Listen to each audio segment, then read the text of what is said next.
This is like a true blessing. $45,927.34 in less than 30 days. I'm now totally debt-free thanks to this new system.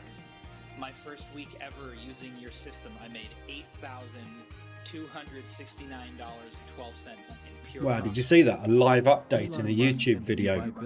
Technology, how did they do that? And it's backed by Elon Musk. We've got to buy this, guys. $54 billion in this project. The main objective of the project is to cure poverty all over the world. The new algorithm earns from $2,000 in 5 hours on the growth and fall of cryptocurrencies. The software works automatically and does not require any human action. Elon does so many things for the people, and this is just one of them. Join sign me up. the world. Click Learn More. Catholic-cn.com. Okay. Morning. Oh, hang on. Sorry, one sec. Sorry, let me just pause myself. Oh no, what am I doing? Oh, another one. Hang on. Oh, this is that guy that's really crap at trading who had a lucky trade. Oh my God, how many ads have I got to skip? I've gone to the wrong thing.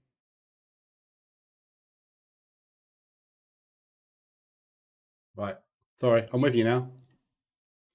How are we doing, everybody? Morning, Stevie, morning, Ladder, morning, David, morning, Diamond, morning, Johannes.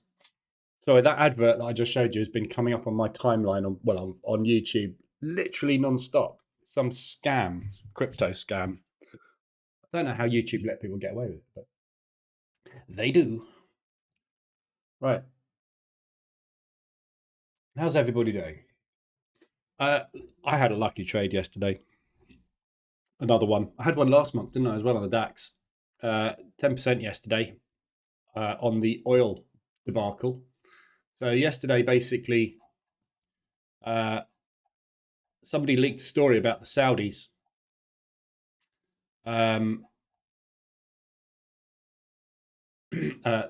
Saudis and other OPEC members are considering increasing production to 500,000 barrels a day, according to sources, which is against OPEC's cap, basically.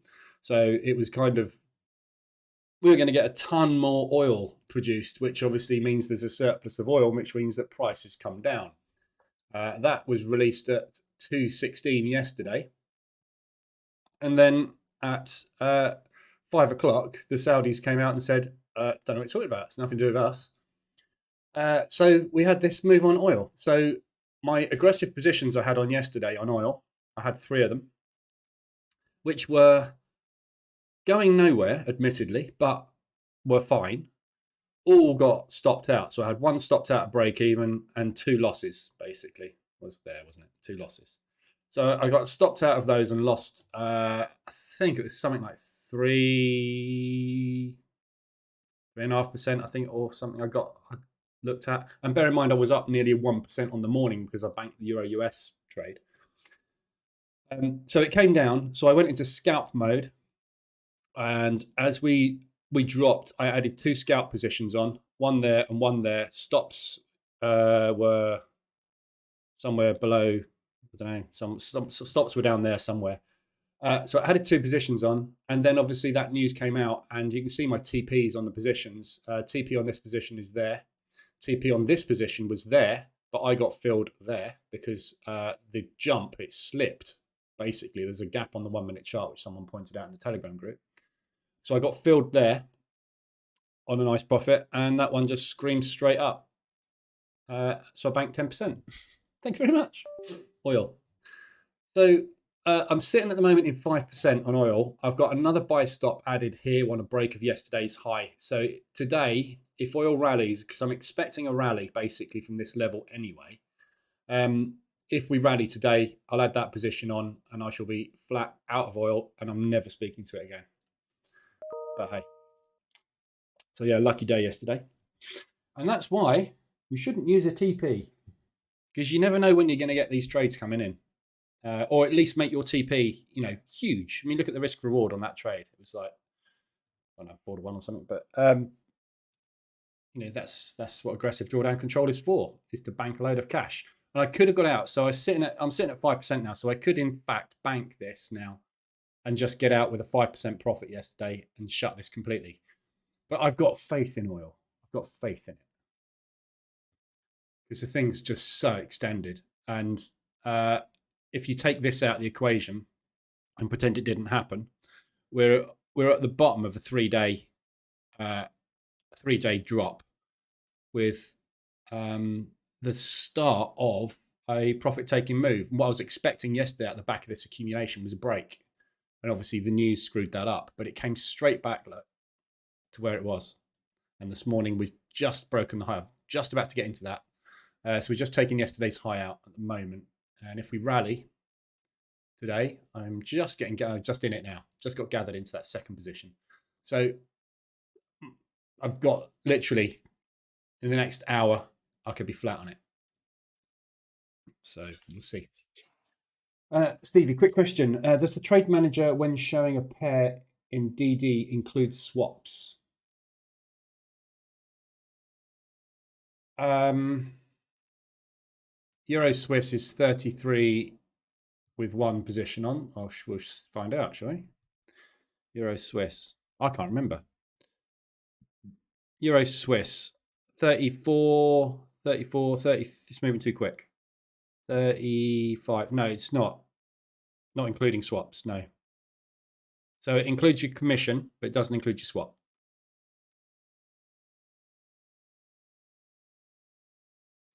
There you go. Answered the question. It will do in here. Your closed positions, it will, because your closed positions is this. This is what it's doing. So yeah. But not in the open. Right, so you can see where I am. I've got oil on still. I've just got gathered into another position. It's probably just now it's got me into that. Now it's going to collapse and it's going to take that 10% away because it's oil. New Zealand CAD, still got that on and didn't really do much. Yesterday was a weird day, wasn't it? So we had a bit of a move down yesterday on it in the right direction. I didn't get another position on up there. It was a bit too close. So, you know, I'm well within ADR, half an ADR away on that one. Not an issue. Euro Swiss, just got the one on at the moment on this. Short. I was considering taking this off yesterday, but I didn't. So I've got that still running. What I'm going to do actually is I'm just going to protect that with a break-even stop. I doubt we'll come back up and retest that, but if we do, I don't want to be getting to draw down on it. Or I've got DAX on still. Market's just opened on the DAX. Coming down nicely this morning. So I've got the DAX on. Again, DAX yesterday, just doing my head in at the moment, this DAX. It's just not going anywhere. Let's cover the DAX in a minute. Let's do Aussie New Zealand first. Aussie New Zealand dropped again yesterday, very marginally though. So if you look at yesterday's price action, obviously it's a Monday, so we had the opening gap debacle, which we usually get. So that's the actual close. We didn't go anywhere basically. So we just put in a doji pretty much yesterday, didn't we? This morning we had Governor Lowe speaking, and he seems to have been slightly bearish this morning. So we've pushed down a little bit more, but as long as we're sort of staying around here, I don't mind too much at the moment on this one. It's very, very, very extended. You know, we're extended and embedded down here at the moment. So I'm looking for some kind of profit take, any kind of profit take move. I'm 150 ADR away from profit take on it, which is basically at resistance. So if we do get up to there, I will be banking some of this, and then I'll just scrap one of these up here and just keep the average fairly close. At some point though, the New Zealand dollar, and probably tomorrow because of the news, is going to weaken, and we'll go. Any chance you can add that feature because of instances I have had a trade for months and the swaps are over £400? Blimey. I don't know if it's possible. I'll have a look. There's only certain variables you can work with. So I don't know. I'll have to have a look. I'll look into that one. So quickly covering the news while we're there. We had low this morning. We've got retail sales for the CAD this afternoon. We've got Richmond Manufacturing Index this afternoon, and we've got loads of talking heads. So not a lot of news today. Retail for the CAD is probably the biggest thing we've got today.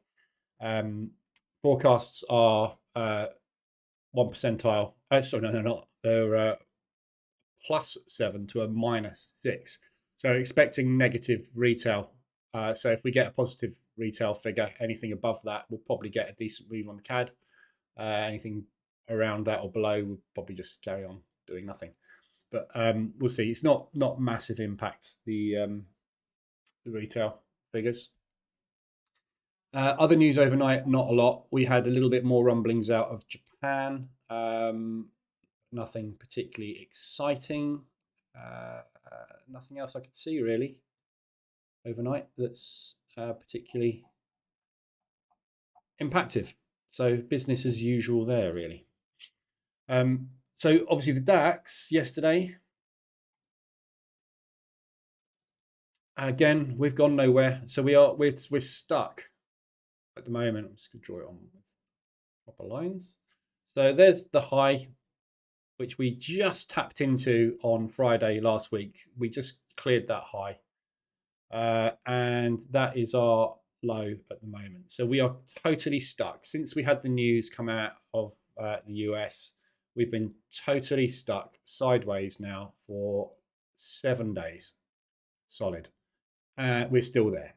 So I'm waiting for this break to the downside. I'm just totally bearish on this thing. I'm adding more positions, bearish. If this thing goes up, I'm going to stop out and I'm going to make a loss, and I'm happy to take it. But I don't know why we're not coming down. There's something going on. We're just not making any bearish movement at all. If you look at the US indices, yeah, we've had 5 down days on the trot, or 4 down days on the trot, and we're going down this morning. Sideways on the Dow, slight bearish movement on the S&P. So the Dow and the Nasdaq, the Dow and the DAX are just stuck. Really weird. If you look back at your charts, you'll struggle to find price action this weird. This contracted, and it's just weird. I don't know what's going on. We're building up for something, obviously. There's going to be a pop at some point soon. So, yes. Anyway, so let's have a look at where we are this morning. So fairly decent size opening range this morning. We've got a gap to fill. The gap from yesterday got filled perfectly, and then it collapsed from there. I tried to scalp after that yesterday and got caught out, unfortunately, on it and made a little loss. So if I hadn't have scalped yesterday, I'd have actually had about 14% there. I cocked up a DAX scalp yesterday with a high risk because I was trying to scalp out of some of the DAX, and it went wrong. But anyway, so yeah, so today, looking for that break again. So targets today to the downside are pretty much the same as they've been for me anyway, all week. Looking to break that low and come down and take something out of this propulsion gap down here. So I've got 3 positions on, which I've pretty much had on these 3 positions since whenever that was. And we've literally just not managed to get anywhere. So these 3 positions have been sitting here waiting for the DAX to come down. I've got one down here to add on. So when we break this low here, hopefully today, I'm going to add. And I'm looking for the down day. I'm looking to come first of all and challenge these lows, which will be an ADR hit, and then break those lows. So over a period of 2 or 3 days, I'm looking for some kind of drop, but we'll see. Tomorrow may be a big mover day, as Thursday is a US bank holiday and Friday is not showing any red news. No, Friday will be dead day. Well, I say that. It varies. It really varies. Thanksgiving's a weird one. If you go back and look at previous Thanksgivings, you'll find very different movement. We've got the bank holiday in Japan tomorrow. So there'll be a lot of volatility tomorrow because you've got Asia closed, basically. In effect, that's Asia shut. So and we've got a lot. Obviously, all the news is tomorrow and FOMC. So tomorrow, regardless, is going to be a big day, and it's probably going to be a big day from when Frankfurt opens. It's just going to go tomorrow. But if it doesn't go tomorrow, it will go in FOMC, I'm sure. And then we've got the bank holiday, and then no news, as you say, on Friday. So I think tomorrow we're going to get a lot of movement, and it's going to be dead as a doornail Thursday, Friday. But if you look at some of the Thanksgiving days, we've got massive London movement on Thanksgiving because they're unwinding all of this lot because they can. So you imagine yourself being in London, knowing full well that wherever that market moves to on the Wednesday, there's going to be nobody to oppose you the next day, and you can do what the hell you like. There's a massive money-making opportunity there. So it really varies. But any volatility is good, isn't it? If there's volatility against us, it gives us a chance to get really extended and get into another position waiting for the profit take. And if volatility goes our way, we make money. It doesn't matter either way, does it? But volatility will be good. So I don't mind what it does. What I do want is the DAX to actually wake up and move down. But it's obviously a 50-50 shot of getting the gap fill done this morning. Somebody, what did they mention? Sorry, somebody sent something to me in Telegram yesterday.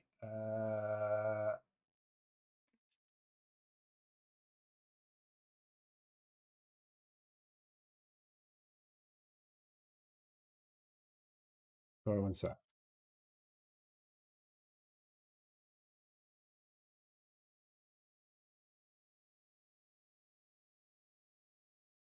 No, I can't remember and I can't find it. It was basically about risk reward. So somebody was asking me a question. I'm just trying to remember what it was. I can't find it now. I've archived it and I can't actually find out which one it was. I've got thousands of archived chats. But somebody was talking to me about risk and reward yesterday with the market reversal alerts indicator. So basically they were using the EA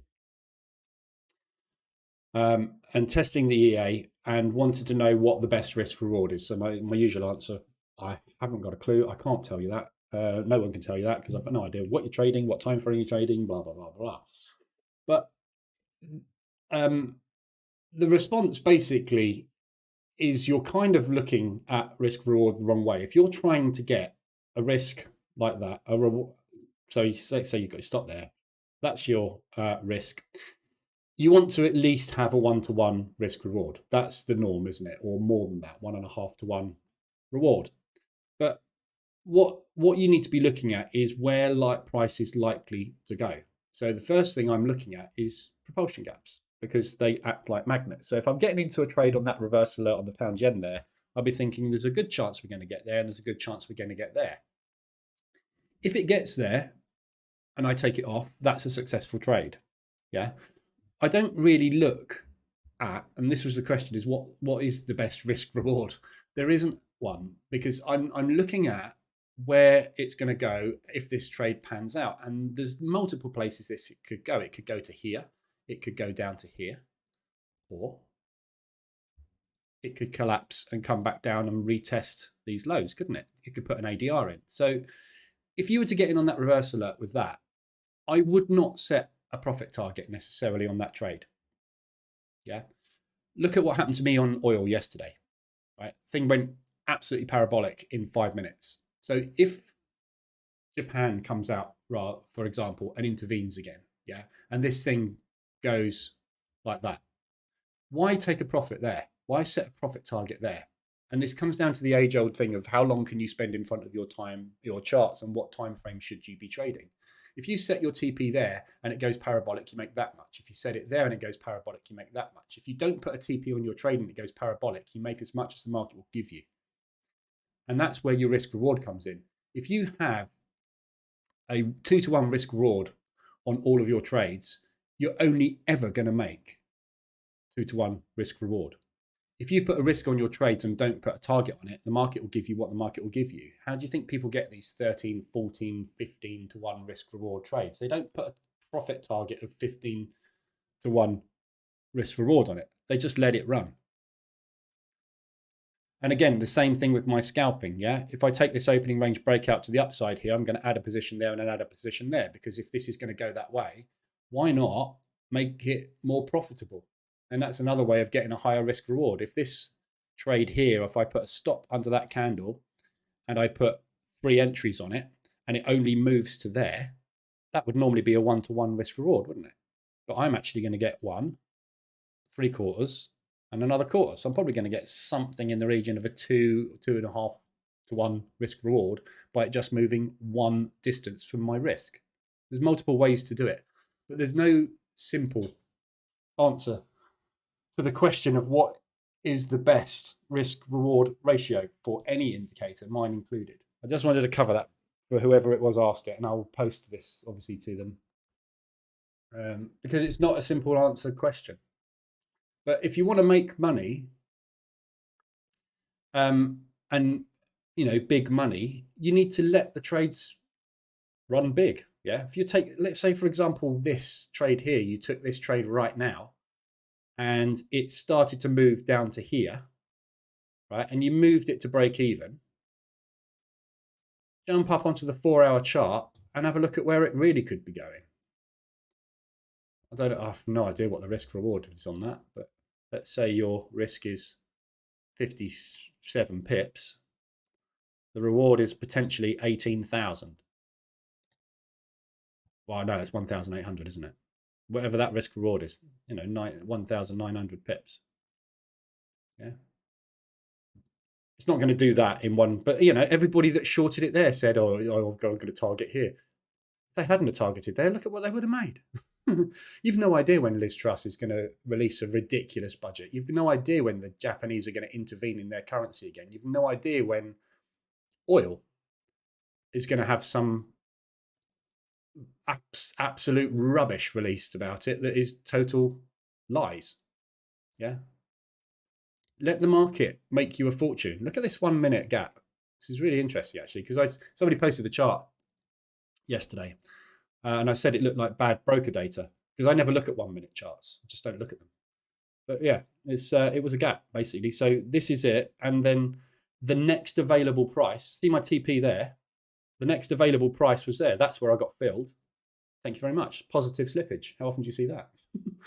But I got slipped positively on it and made more money out of that trade, which is partly why I made 10% yesterday, because of that. That helped a lot. But that's basically, why not let the market give you all of this extra money? Why set a TP? I mean, that's a logical TP there, but I mean, it could have gone further, couldn't it? So I think the moral of that story is, if you get into a trade, and if you can monitor the charts, and this is kind of what I think the person was asking really was, I'm lucky I can sit in front of my terminal all day long watching charts. So if I get into a trade like this, I can sit here and I can monitor this, and I will monitor this I'll be watching it on a monitor. I will have this on my monitor on another screen, and I'll be watching oil all morning. If you can't do that, then don't set yourself a TP. The best profit, if you ask yourself when the biggest, most profitable trades are that you've had, 90% of traders will answer, they're the ones I wake up to a bucket of money because Asia has moved it massively. Why were those trades more profitable for you? Nothing to do with the system, nothing to do with the strategy, nothing to do with the indicator. It's to do with the fact that you didn't watch your charts. If you go to bed at 9 o'clock at night and wake up at 7 o'clock in the morning, there's a massive period of time there, 10 hours or whatever it is, where you're not watching your charts. Price can move a long way in 10 hours, can't it? If you were watching your charts for 10 hours and it did that, you'd take profit. But because you were asleep, you got that. And it's the same thing. And this is why I keep saying to people, get in your trades, on the lower time frame, but monitor them on the high time frame. Otherwise, you're going to get scared. Every time you see a bearish candle on M15, you're going to get scared out your trade. If this thing does that for 2 hours and then does that, everybody on M5 and M15 will be out in there. Nobody watching this on the 4-hour chart will even notice that. What they will see is the wick go down, wick go up, wick go down, wick go up on this 4-hour candle. And then this 4-hour candle will close bullish. They won't have even noticed crap going on down here. Anyway, so that's just something about risk reward that, you know, people ask these questions a lot, and there's, as I say, there's no real answer to them, but it's quite nice to just cover them in live. If you've got any questions about anything, doesn't matter how simple they are, just ask away. I don't mind answering questions. Obviously, everybody's at different stages. So DAX has just retested the highs of pre-market. That's why I like the 4-hour charts, less chop. Yeah, exactly. You know, but then this is, I've said this before, everybody wants to trade M5 and M1. You know, M1 is just nuts. You're just literally trading algorithmic chop. The amount of signals. I mean, look at this beautiful 3-bar reversal to go long. You're going to get so many. If you find a 3-bar reversal on a 4-hour chart, you'll find very rarely they go wrong. You won't find that many. Yeah, I mean, everybody wants to trade the low time frames because they want more opportunities to get into trades, because you can make more money. The more trades you take that work out, the more money you make. In reality, the more trades you take, the less money you make, because you just let you overtrade. You let your negative losses take over, and you just overtrade and you lose more money. Higher time frames gives you much less opportunities to get in, but those opportunities are better. If you were taking bullish engulfings on this 4-hour chart because you wanted to go long oil, you may have taken that as a bullish engulfing. It's not, but you might have thought, well, that's pretty bullish. There's one there and there's one there. You've had 3 opportunities since the 15th of November to go long. Got down to M5. There's one there, there's one there, there's one there. You know, yesterday in Asia, you had 2 or 3 opportunities. London, you had 2 or 3 opportunities. You see what I mean? They all failed. Every single one of them failed. On H4, you only had 1 signal yesterday. And as Lauda says, you can catch bigger moves. But, and this is why I'm a big advocate of multi-time frame analysis, which is why we're using H4 to set us up and M15 or M5 to get us in, because your risk reward is much greater on lower time frame. So you get in there, or rather you get in there on M15, but on H4, you haven't even had a reversal alert. On H4, you're about to get in here. M15, you got in here. So the risk reward, the bigger moves are actually greater on the lower time frames than they are on the bigger time frames. It's just they're more reliable on the higher time frames, which is why the higher time frame analysis is key, because we're looking for opportunities to set up here, and then we're going to get in tight and low on lower time frames. Easier to let your winners run when you've already made your profit targets. Yeah. It's the psychological thing. If you've got, and this is why I find it harder to trade at the beginning of the month. It's a bit like playing poker, yeah? I don't know if any of you play poker, but when you're playing poker, if you're playing in a tournament, the beginning of the tournament, you play really tight. So you're only, you're going in on aces, you're going in on kings, you're going in on pairs and all that sort of stuff. You're tight, you play tight, you don't take risks. As the tournament progresses and you build your stack and you become like a chip leader, or you're in the top 10, you become really loose. You'll go in on a 2 and a 7 out of suit and stuff because you just don't care. You've got so many chips. And that is part of the danger and the overtrading, which is what's covered in the PDF on the website, is that stage 4, that walking on water. You become overconfident. You go, I've got a massive stack of chips here. I'm going to go all in on this pair of 2s. It's stupid, but you're overconfident because you feel like you can't stop yourself from winning. At the beginning of the month, when you've got some drawdown here and you've got a 0 sitting there, you are tight. You will take every little piece of profit off the table every time you get it until that bank is where you want it to be. Then you become super loose and you let things go into bigger drawdown. You let things run more. but you find that tends to actually be more profitable. But it's a psychological thing that when you have got nothing in the bank, you take as much as you can off the table. Like yesterday, I said I was considering taking Euro Swiss off yesterday. Then I looked at it and went, what's the point in taking 0.4 off? I just made 10%. But that's because I'm over leveraged, obviously.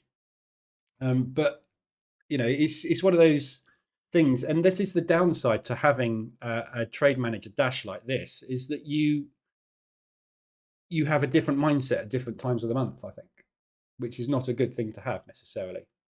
And a lot of people don't trade with any trade manager at all. They don't want to know what their profit is. They want price to show them. Yeah. If I'm looking at this now, there is absolutely zero reason for me to get out of this oil trade at the minute. We've had a massive bull candle. We've had 2 bull candles followed by a bullish morning. I've got over $300, £300 in profit sitting here on this position at the moment. If I don't look at my trade manager dash, all I can see is bullish price action. It's telling me no way, shape or form should I be getting out of this trade. My heart on the other side is saying I'm going out for a meal with the family this weekend. If I could actually operate my drawing tools, and that's paid for. Yeah, so there's pluses and minuses to this, so, but anyway, enough of that. That just reminded me of something else that somebody said as well. Oh yes, right. So this oil trade, somebody said to me yesterday, because I posted my P&L yesterday after that oil trade had kicked in, and it wasn't as a boast, which is what this person said. You just made 10% and you lost 14% the day before. How did you make that 10% if you normally make 2%, 5%? And it was all a bit very moany and negative, I presume, because they didn't take the trade and they didn't make the money, which is fine. But the reason I had a 14% loss here and I had a 10% loss here is not because I'm doing anything special, right? It's because I'm over leveraged. Yeah, this should, if I had taken normal position sizing on oil, yeah, if my first position had been a 0.02 instead of a 0.05, delete that because I'm not going to let that run. This loss here would still have happened, right? I still would have taken this loss down here because I was over leveraged too tightly together. But the fact that I was too tight together and had high position size means I took a much bigger loss than normal. So all that is in a normal world, that would have been something like a 4% loss. And I still would have taken it, right? This win yesterday would have been something like a 2.5% win. But because of the size of my positions, I'm over leveraging on my aggressive positions as well. Yeah, so everything is just as if I was trading a 40k account. That's the kind of position. I'm trading a 10, 15k account here. And if I'd have been trading a 40k account, those position sizes would have been absolutely fine. The drawdown on here would have been obviously a lot smaller. So this isn't because I'm gambling or doing anything out of the ordinary. It's just everything is amplified because of the size of the position I took initially. I was totally over leveraged on it by at least 2 times, if not 3 times the normal size I should have. So my losses and my winnings are 3 times bigger than they should be. So if I can get this today, right, if I can get 4% banked on oil today, yeah, and I cancel that loss out and that win out with today's movement, we can scrap that and say, right, normal trading, I've made 20% this month, 21%. Yeah, so try not to let that, I shouldn't have done that. I entered wrong. But I just want, again, somebody mentioned in Telegram. Funny how you only get negative comments in Telegram, isn't it? Whenever I post a load of trades and everyone's like, oh, you're on fire at the moment. 1 or 2 people say that. If I do something like this, 3 or 4 people get in touch and moan. It's like reviews on anything, isn't it? You only ever see negative reviews. If someone's happy with something, they don't tell anybody. If somebody's not happy with something, they tell everybody in the universe. It's just the way we work, isn't it? We're programmed to be negative about everything, I think. So DAX. trying to do an opening range breakout to the upside. Massive bull candle, red green this morning. Not very helpful, is it? Since we opened, so we've pushed, we've pulled, we've pushed. We're pulling at the moment, but looks bullish. Looks like they might be going for the gap fill. So again, if we go up today, I'm not going to take any long positions. I will be looking, as before, that high. That high there now is actually not, really relevant, is it? So let's move that up. So that is where I would be looking today to get in short. So if we have an up day today, we're either going to fill the gap and go, or we're going to retest highs of the last week and potentially go. Again, if we are going to start this bear move, we haven't started the bear move for 7 days, but that's what I would be looking at this morning. So if we don't come down from where we are here and just get an opening range breakout to the downside, break that low, and then go for a run for that propulsion gap down there. If we're going to push higher, I'll be looking for a gap fill and drop yesterday's high and then drop, or last week's high and then drop. So if we get up into these areas, that's kind of where you could start to trade short if you are interested. And again, you can position trade this. And I've been asked this a few times now. With it's kind of like a hybrid intraday position trading, if you like. So take a short here and put your stop up there. So that would be, let's say, a short with 50-point stop. So if you put a, let's say you went 60. So put a stop up there and take entry 1. Yeah, if it pushes, take entry 2 at yesterday's high, and if it pushes, take entry 3 at the high of the week. And every single one of them has the same stop. So this one will have a 60-point stop. This one will have something like a 45-point stop. And this one might have a 20-point stop. Yeah, have all the stops in the same place, but build your position intraday and assume that we're going to do something similar to that. Yeah, it's just do it in reverse. Get out when we come back down again. Yeah, so there's intraday position trading you can do on things like the indices as well, but you need to make sure you keep a nice wide stop on them, which means if that first trade you take works, you're only going to get a 1-to-1 when we come back down and retest somewhere down here, but that's fine, isn't it? It's a trade, it's profit. There's options on intraday. If you don't want to scalp and get in and out super quick, you can try an intraday position trade, which is what I do on futures a lot of the time. This is terrible price action this morning. I'm not going anywhere.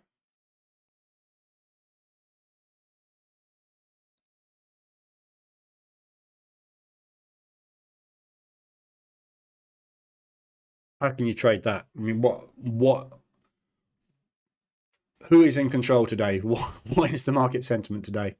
So from the opening range, we basically put in 2 inside bars. We broke to the upside. We put in a higher high and a lower low. Then we put in a higher high and a higher low. Now we've put in a lower high and a lower low. Anybody? Any clue where are we going? Not really tradable today, is it, at the moment? Big volume as well. Right, so let's have a look at everything else, because that's not working this morning, is it? ADRs, nothing. Average weekly ranges, nothing. So there's nothing to look at on the ADRs from Asia. So Aussie news overnight was the only thing we had that could possibly move stuff today. So nothing's hit ADRs today. We got nothing hit the weeklies. Yesterday was flat as a pancake. So yeah, nothing interesting there to look at either. For our RSIs, we've still got the same culprits there. Aussie, New Zealand, still going, still embedded, not giving any rest at all at the moment. If you look at this move to the downside, we've had, yeah, on these pairs at the moment. So we're not getting far away from when we should see our next profit take move, starting from being this embedded. And again, if I can get out of this with a break even, I'll be happy. I'm not looking to make a massive profit on this. I'm not looking to really get aggressive on it either at the moment, but we are getting to a point where we should start to see some profit taking. It's very stretched. When you talk about the elastic band being stretched, yeah, and then the ping back, yeah, we're stretched. So we should be getting a good profit take move coming off of this. Likelihood is it's going to be tomorrow morning at 1 a.m. during Asia when we get the policy from New Zealand. So interest rate increases tend to be negative currency. Inflation figures tend to be positive. So if they come out at that level, there is a good chance that we might get a little bit of weakness on the New Zealand dollar. But it depends how that impacts the Aussie as well. So we'll just see what happens tomorrow with that one. But very extended. I'm just trying to find out. This is the level we looked at yesterday, wasn't it? Down there, which is exactly where we are now. Look, so that double top is potentially where we're going to bounce from. So we might see some limit orders coming in here. So we pushed up, rejected, pushed up, rejected, pushed up, rejected, and the bears took control there. See, we put in a new low. Market structure shifted to the downside. Then we shifted back up, slammed through it, retested, and didn't look back. So it's a pretty strong support resistance where we are at the moment. So 4 hour, yeah, push down below it, push back up again. If we see some bullish price action there on the 4 hour chart, bullish engulfing, it could be an entry. Add on the reversal alert and see how far we can go. You know, it could well come back up into the 24.72 area. Could be a nice big long trade. Equally, it could just come up and retest that resistance. And that's as far as it will get, and then it will just chop around or drop again. So we'll see. Don't know on that one. Pound odd. Don't know on anything, obviously. No one does. But it's a bit of a mystery to me as to why that is quite so weak, that Aussie. I'm not quite sure why the Aussie is so weak at the minute. Pound odd, big extension to the upside. Obviously, weak Australian dollar. Pound's not particularly strong. If you look at the other pound pairs, pound CAD pretty much sideways. Pound Swiss pretty sideways. Pound New Zealand completely sideways. New Zealand dropping actually into the rate announcement. Aussie dollar New Zealand has just hit its monthly.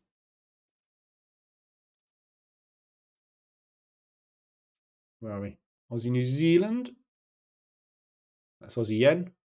No, it's not. That's Aussie New Zealand. God. Yeah, it's Aussie New Zealand. Eyes getting old. So that's just hit.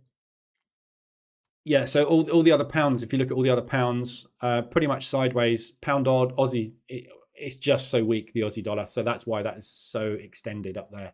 I'm bearish on pound. So that's probably not a bad entry up there if you want to get in short. Had the reverse alert this morning on that. Nice rejection up at that high. So very nice reversal. Rejected the lows of Asia at the minute, but this is all on Aussie dollar weakness. So if we get some Aussie dollar strength coming through, obviously this is going to come down. There's no strength in the pound at the moment, and we've got no catalysts really to give the pound any strength. We get negative figures on the PMIs tomorrow for the pound. Obviously, that's going to help it down as well. So if we look at the figures, they're pretty mixed, bullish, bearish. So it could go either way tomorrow. But yeah, that could be a good catalyst for driving that one down. So that's potentially a good entry on the pound odd up there. Hourly just about to get a reverse alert. It's just rejecting at the minute. But it's pretty good. So that's your 4 hours.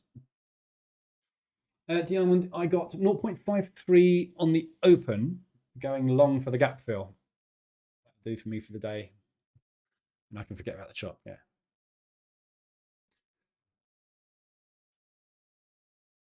Yeah, he had some movement, but it's not interesting, is it? It's just not interested in getting there. You know, these gap fills, you know, the statistics on the gap fills, the actual statistics that because I've done statistical analysis on this on the gap fills, and the gaps get filled 48% of the time straight away. They get filled 76% of the time within 3 days. So, you know, the gaps don't all get filled, obviously. Majority of the time they do get 75% of the time, roughly, the gaps get filled. So they're a very good trade idea. But like any trade idea, you're going to have a failure rate. It's just you've got a 75% strike rate on gap fills. But you don't know whether they're going to happen today, tomorrow, or the day after. So you've got a 3 out of 4 chance of a gap fill happening in 3 days. So if we push down from here for 2 days, it's a pretty good long, isn't it? And it's a lovely long as well. You know, if you talk when we're talking about risk reward, yeah, if we know that this has got a 76% chance of filling, you know, that one filled, that was one of the 48% filled on the day. If we know that we've got a 76% chance of it trading at 144.10, and it pushes down for 2 days, breaks that low, and then we get a bull run, that's a hell of a risk reward, isn't it?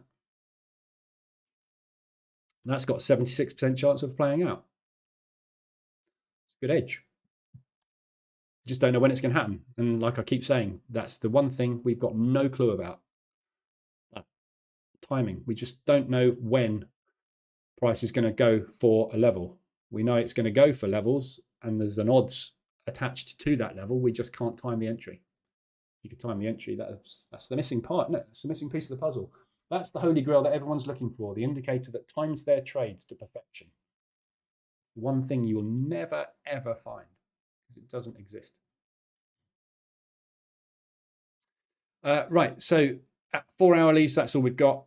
Hourlies, flat across both. So the 14 and the 21 RSI, both flat. Nothing on either of those today.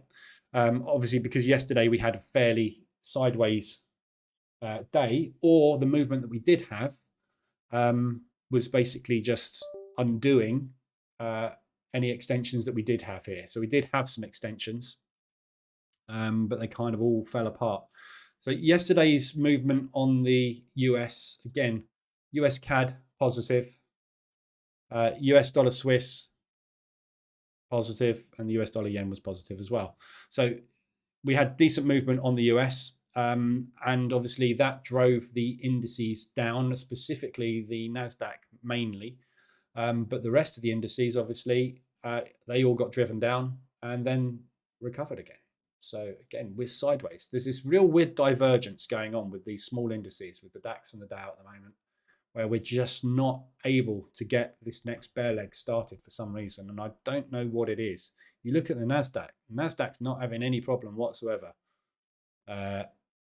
It's not hugely bearish, but, you know, it's this negative movement that we had on the US dollar, which obviously drove the indices higher.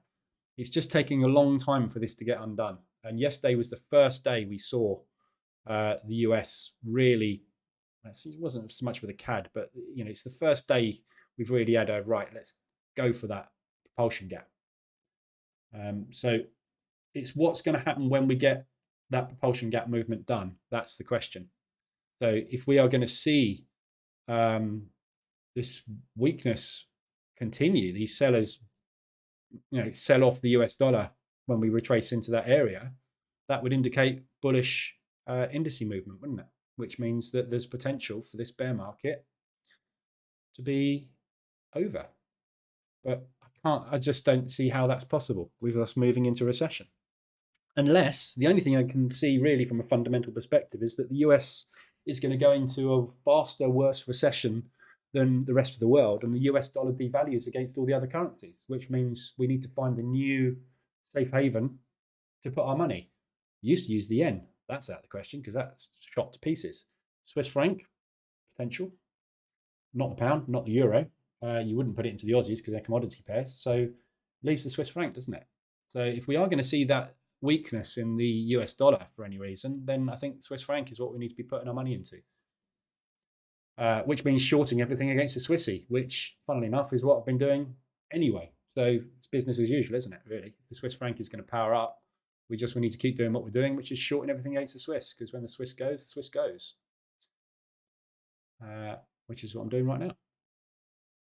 So yeah, very difficult. We need to, and this week is the week we're not going to get that movement, I don't think. We're going to get some movement tomorrow, but that's not really going to give us any directional information, is it? We've got a bank holiday in Japan, which is going to skew everything. We've got a bank holiday the next day in the US, which is going to skew everything. And then we've got nothing happening on Friday. So this week's a real anomaly. It's going to be a case of you fill your boots when the movement comes, or scale into stuff and stay in drawdown for the next 3 days because it isn't going to go anywhere else. So it's going to be a tough week, I think, which is why I'm kind of keen for oil to do something today, which it doesn't look like it wants to do, does it, at the moment?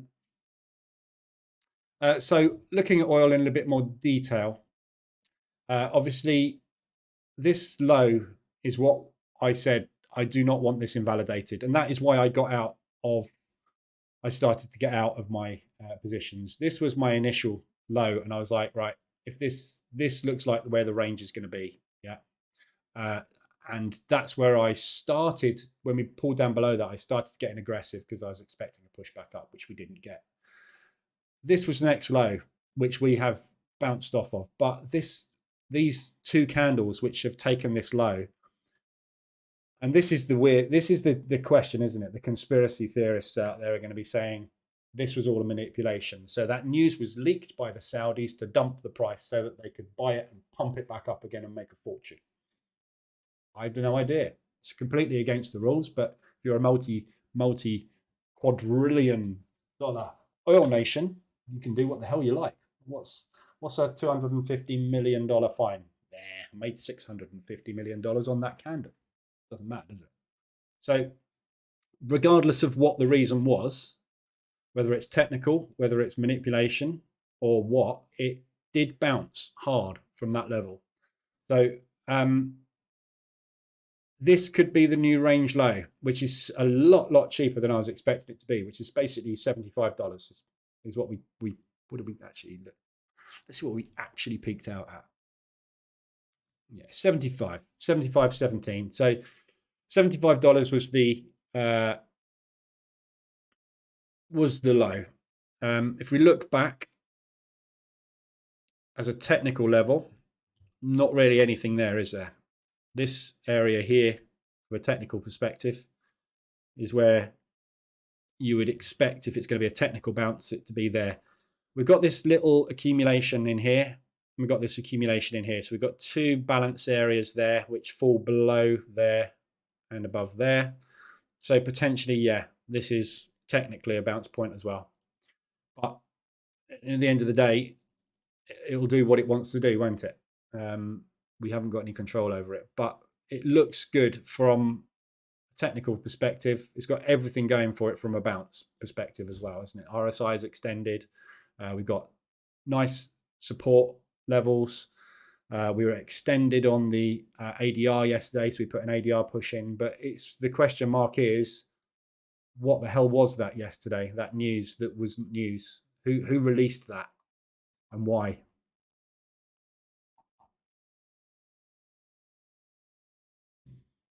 Genesis warns of bankruptcy if it doesn't receive new funding. Oh, Bitcoin. Poor old Bitcoin. Shouldn't laugh at Bitcoin. But yeah, so, you know, what is this? Who did it? Why? Was it purely financial? What was it? China to guide local officials to implement 20 COVID measures. Oh, God. Kuwait oil minister denies reports of any discussions around OPEC Plus increasing production at its next meeting. Okay, so they're just, again, reiterating this thing that... Who actually released that news? Where did that come from? Doesn't say, does it?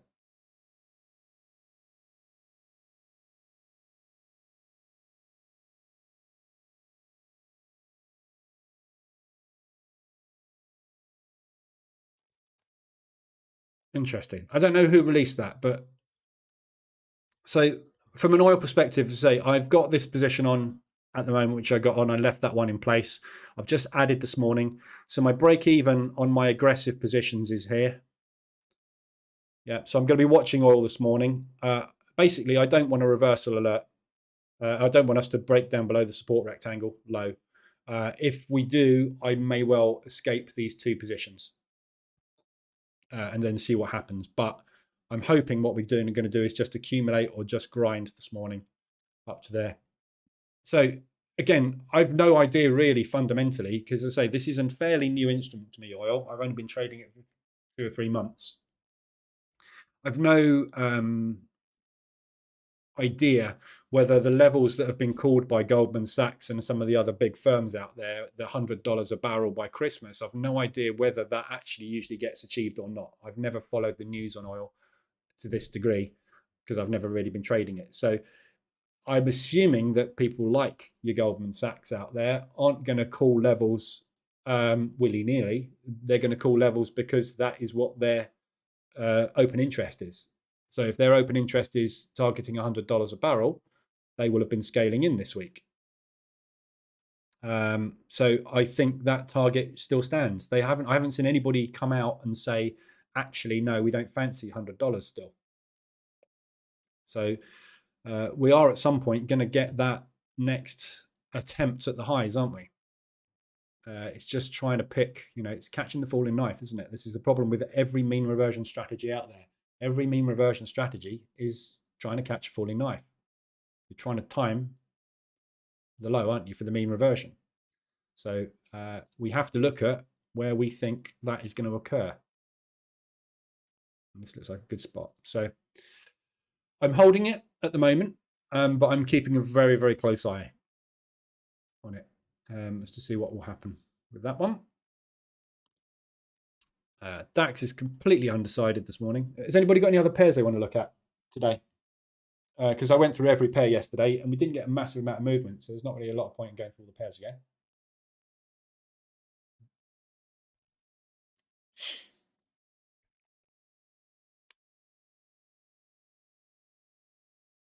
So it's really hard to trade this today, isn't it? It's just utter mess, utter chaos. What's the rest of it doing?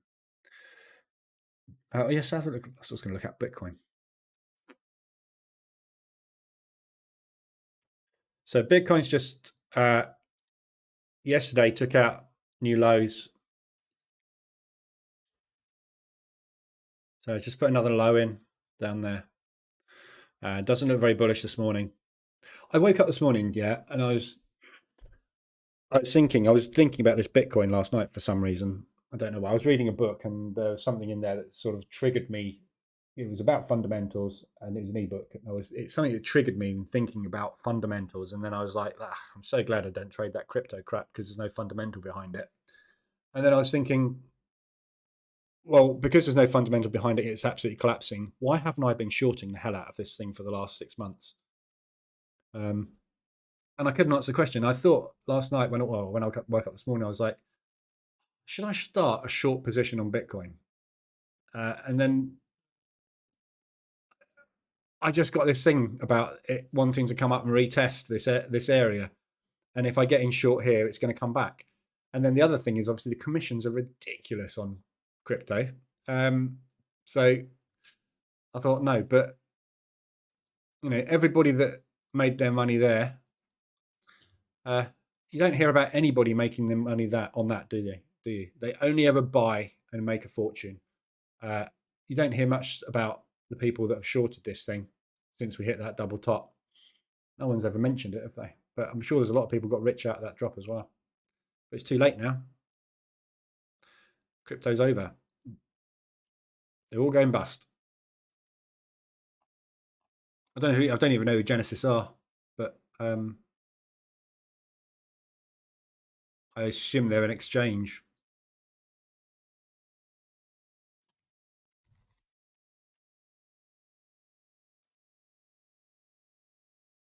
Yeah, another crypto exchange going bust after FTX. You have to ask the question, don't you? How long is it going to be before Coinbase goes and Binance goes? Yeah, that's all they do. Coinbase and Binance, they're a crypto exchange. This thing's dead. Well, how long is it going to be before they go as well? They're the biggest. Can't be long, can it? So let's have a quick look at what the other exchange, right. So Dow, we've made new lows. So look at the DAX. DAX is challenging the highs. Dow challenging the lows. Nasdaq's fallen out of bed. S&P's fallen out of bed. So again, we've got divergence here. So I'd have to say this is bearish today. Yeah, all the US indices are coming down. This is holding up. So we've got divergence. We've got 3 indices bearish. This one's bullish. This is the smallest, weakest out of the lot. This thing's coming down today. I'm pretty sure of it. We'll see if they can continue this downward movement on the US indices today. If we get a new low put in here and we still haven't had that negative movement on the DAX, DAX is a lovely short. Even from here, you know, we're struggling, aren't we? We're struggling to even get the gap fill done this morning. There's no power in the market. It's bearish. It's good for shorts, which I'm already short on. So I do wish you would do a video on fundamental analysis. Use this so much in your analysis and trading decisions, but it's still kind of a mystery to me. To be honest, it's a mystery to me. I'm not an economist, and I don't really do fundamental analysis. The only fundamental analysis I do is based on just what I tend to see happening over and over again. You know, interest. It's just patterns. It's the same as anything else. It's the same as any other back testing. You can do it with anything with fundamentals. Yeah, if you go and look at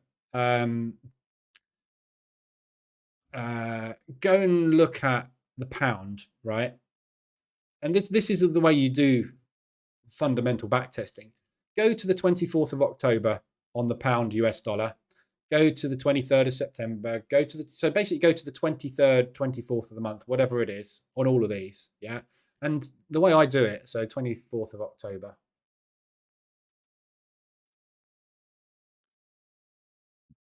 Where are we? 24th of October. There. Right. So I go to the day, and then I look at what happened in the fundamentals on that day. So we were up forecasting a drop. We got a bigger drop than normal. What happened to the pound on that day at around about 11:30 a.m. chart time for me, which is there. Yeah. So the pound had negative news and it dropped. And then go back and do the next one and do the next one. And this is something you can do every morning. You know, it's very, and this is something, and it's an exercise I've just done in the past over and over again. I don't fully understand the reasoning behind every news event, but what I do understand is normally, and this is why Forex Factory releases it as a green light, red light system, because, and you know, it's the same with everything, isn't it? Normally, something will happen when something happens. We're not in a normal market at the moment. We've got this pandemic we've just come out the back of. We've got a war started and the biggest recession we've ever seen in our lifetimes happening. We're not in a normal market, but in a normal market, when the claimant count on the pound is bigger than anticipated, better than anticipated, it rallies.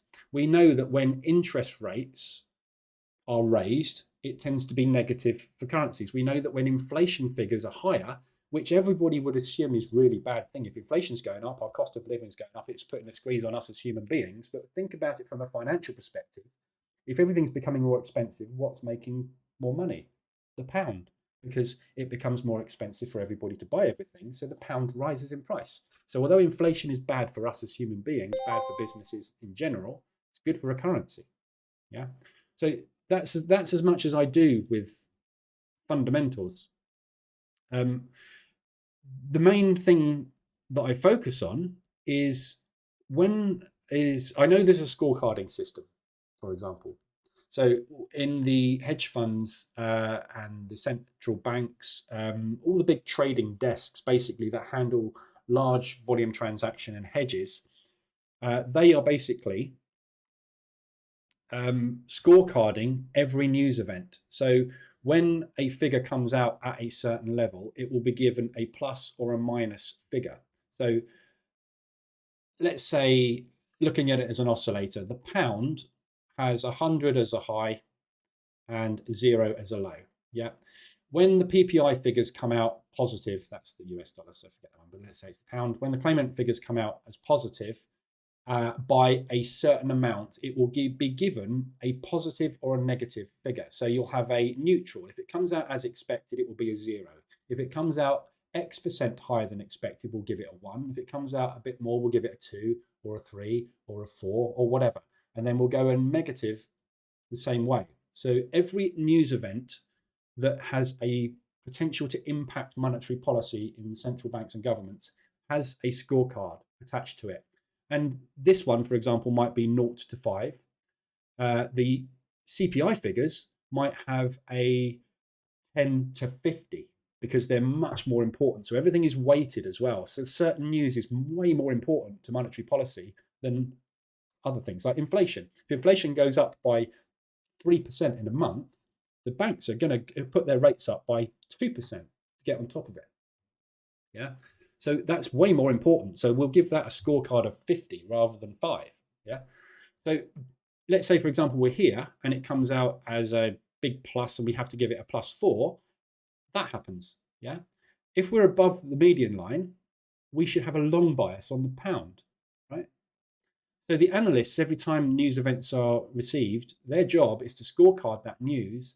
There's lots of calculations. I've seen the spreadsheet from Barclays dealing desk because my mate used to work there. He shared not the spreadsheet with me, but he's shared the details of what they're doing, and it's incredibly complex. It's economics. We don't have any chance of understanding it as mere mortals, and if you've got an economics degree and spent time actually doing this thing on a daily basis, you're not going to get it. So we don't need to get it. What we need to know is that this thing exists, and this is what the banks use to either have a positive or a negative bias on a currency. We can see what their bias is. Yeah. And the way we do that is by seeing what they're doing. Are they positive or negative pound US dollar at the moment? Negative. And this is why these exist. These are the quarterly and monthly moving averages, which is what the hedge funds are typically targeting for their positions. Yeah. When you do a hedge on a transaction, that hedge will last from 12, anything up to 12 weeks, typically a hedge. Yeah. Options expiries. Futures contracts. Futures contracts are usually traded 2 months in advance. So people start trading the December futures contract in September or October, more like. Yeah. So we know that what activity they're doing now is what they are forecasting to happen in 3 months' time. So if we see this thing crossing above a moving average, right, and it's taken 3 months to get there, does it mean they're bullish? No, not necessarily. It means that we are just pulling back on a long-term downward movement. This movement is caused by the analysts scorecarding news and telling the trading desks what they should be doing. So we don't need to understand fundamentals in any detail. We need to understand that they drive the market. Very important. Fundamentals drive the market. Things move up and down because economies are doing well or doing badly, which affects whether currencies are valuable or not valuable. But we don't need to understand the economics behind it. We need to understand what impact that's having from the bank's perspective. And the banks are what drives the market up and down. So that's as much as I know about fundamentals. But I know that when we've got a bias like that, for example, and a news item comes out as expected, the bias tends to continue. If we get a positive bias and we are bullish, we get a bigger move than normal because it's better than they were expecting it to be. And the same for if a negative news item comes out, way more negative than normal. If we're in a bull market, it might not have a big impact. If we're bearish on it, it will have a much bigger impact because we think it's bad and it's actually worse than it is. So therefore it's much worse. The movement is bigger, which is why we see these things like climbing up the stairs and falling down the elevator shaft. because bad news is always worse, because it gets worse faster than it gets better most of the time, with recessions, with everything. Things spiral out of control really quickly, don't they? But how long does it take to get good at something? It takes 3 years to learn to become a doctor, right? Your first patient comes in, you forecast, you say he's got something wrong with his knee and he's actually got cancer. How quickly is your career going to spiral after that 3 years of actually learning it? Quick, isn't it? It's the same with the markets. Yeah. Look at the yen. Yeah. It's taken forever for them to get into trouble. How quickly did they undo that? Bang. Yeah. Then look at this movement. From top to bottom is 143, and it's taken 1,400 pips, and it's taken 14 days to do that. Yeah. It took 46 days to get up there and 14 days to undo it. Yeah. So a month and a half to get there, 2 weeks to get undone. Does it mean it's bearish? Not necessarily. Quite possibly, isn't it? But the reason I have a bearish stance on it is not because I've seen this movement. It's because I watch this and I know what's going on. But I don't fully understand what's going on. I know that Japan are in massive trouble, and if they let it carry on, they're going to go bankrupt. Are they going to let the country go bankrupt? No. So what do we think they're going to do? Intervene. They've done it twice. They're probably going to do it again. That's why I've got a negative bias on everything against the yen, because there's more probability of them making that happen than there is of this thing going any higher than $150. I don't fully understand the why. I don't need to. You know, why have I been buying the Aussie New Zealand like crazy? Because the banks have. Banks have been buying it like mental for a year. Since December 2021, they've done nothing but buy it. What happened? Aussies decided, actually, we think we're better off than we are, and we're not going to change our rates. Boom. Banks hated that. Yeah. But I know why that happened, because the banks don't like interest rates not going up with inflation. But I don't understand the economics, the mechanics behind it fully. But you don't need to. And this is what these moving averages are. You should be bearish on this now. But historically, the Aussie has always been more powerful than the New Zealand dollar, purely from the fact that the country's 1,000 times bigger than New Zealand. But New Zealand has got some very rich exports. But so is the Aussie. So you would expect the Aussie to be more powerful. But you have instances where there's just governmental or banking cock-ups which cause temporary pullbacks. But overall, long term, and it's like the stock market, yeah? You get these pushes and pulls there. It's just pushes and pulls. But overall, you'll tend to find the Aussie will have longer runs because it's a bigger country. Unless something fundamental goes wrong, you know. But this is the thing, you can't fully understand it. If you could fully understand it, you'd be working in a bank. And you'd probably be running your own trading account while you're working there, wouldn't you? Because you know what's coming a lot more than everybody else does. But that's kind of it. It's like there's no reason for me to do a video, because I kind of come out and say that's as much as I know, and it's not. You can't take what I say as gospel with fundamentals, because I don't fully understand it. If you want to really understand it in more detail, there's a course by Anton Creel, which is very, very, very, very, very fundamental based and very good. But you'll come out of it not really having any advantage on your day-to-day trading, because knowing fundamentals still doesn't help with that one critical thing, which is timing. Yeah. And this is why I say, with the COT report, why I use the COT report and why I use these moving averages. They're great for giving you an indication as whether you really should be bullish or bearish. Like this whole last year on Aussie New Zealand, if you were shorting this thing, you're mental. because it's done. You know, if here you were thinking, I'm going to take a short, you've got much more chance. All trends have got much more chance of continuing than they have reversing, which is why everybody gets into trouble. You're always trying to pick the tops and the bottoms in a trend, and it's very hard to do, but it's much more likely it's going to continue than it isn't going to continue, because that's the way that it's going at the moment for a fundamental reason. There's something causing this thing to come down, and unless that changes, you're not going to know about it. Tomorrow morning, that might well be changing because New Zealand is releasing its next interest rates. If it decides tomorrow it's not going to go to 4.25 or whatever it is, yeah. If it says tomorrow, actually, we're going to go 4, New Zealand's coming down hard. Right? No way about it. That's what's going to happen. We know that because that's what happens when they don't do what they say they're going to do. The Aussies did the same thing. So what's going to happen to this tomorrow if they decide to do that? It's going to do that. But we don't know what's going to happen. But we have an element now where we can time it. So, you know, knowing the fundamentals doesn't really help you massively day to day. You know, I can't say right now I definitely want to take another long position here because I've got no idea still what's going to happen tomorrow. After it's happened, I'll have an idea what I want to do. If the New Zealand rates go up to 4.5 instead of 4.25, I'm going to be shutting some of this out because this thing's going to go down. I know it is. So it helps me in that respect, but it doesn't help me with timing.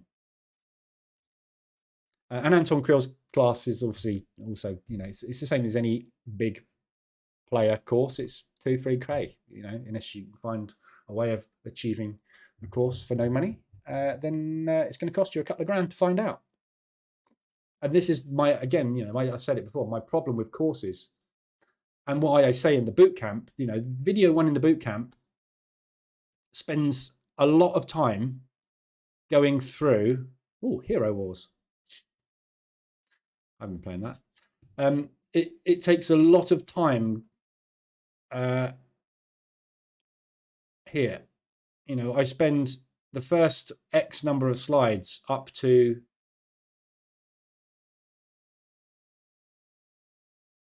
I can't remember where it is, but I know it's a good, I don't know, 10 minutes or so explaining the entire course up front so that you don't waste your time. I mean, it's obviously free, so, you know, if you were going to buy it, then obviously, yeah.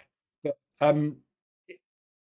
most courses out there, you don't find out if they're any use to you, do you, until you've taken them, which time it's too late. I've spent lots on courses, and most of them have done absolutely nothing, absolutely useless, because they're just repeating the same thing over and over and over again. Anton Kriel's is the best, as far as I'm concerned, on fundamentals. But he used to work for a hedge fund. He used to work for a large central bank. He knows, he's an economist. He's a trading economist. He knows the ins and outs of what is going to happen long term. He runs a hedge fund.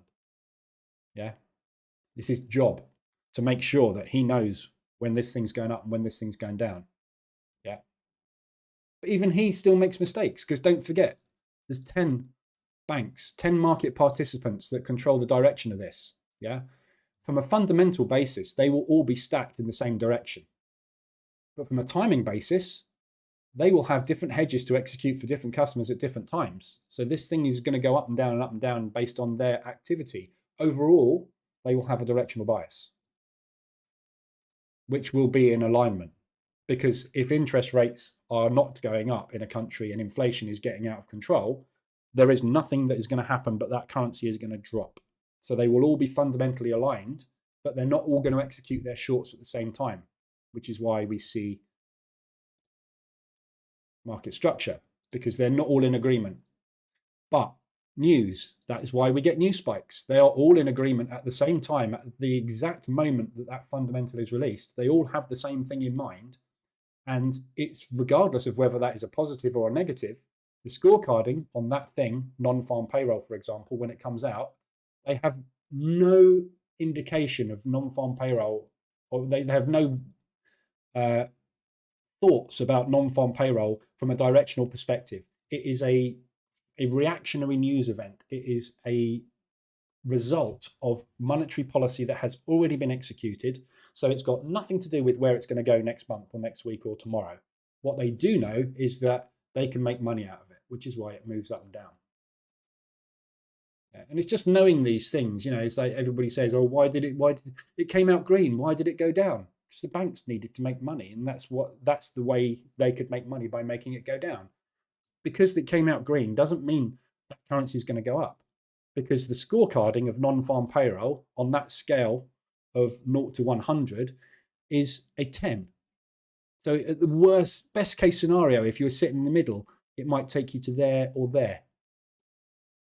If it comes out ridiculously big or ridiculously small, it might make the Fed have a slight inkling as whether they do that or that on the next interest rate. Highly unlikely it will have any impact whatsoever.